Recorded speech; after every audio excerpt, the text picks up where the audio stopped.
Welcome to the Rim Break Rodeo. We hope this video helps. You start by preparing contact surfaces so joins bond mechanically or chemically.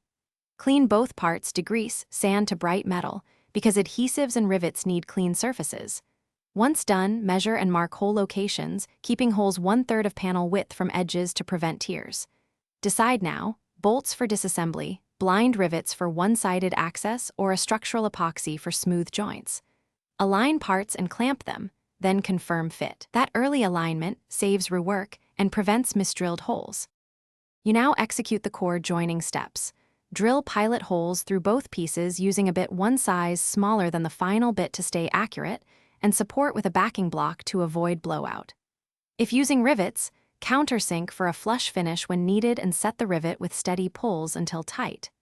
If using structural adhesive, beat it evenly, press parts together, and remove squeeze-out immediately. Make sure to follow cure times and ambient temperature recommendations so the joint reaches full strength.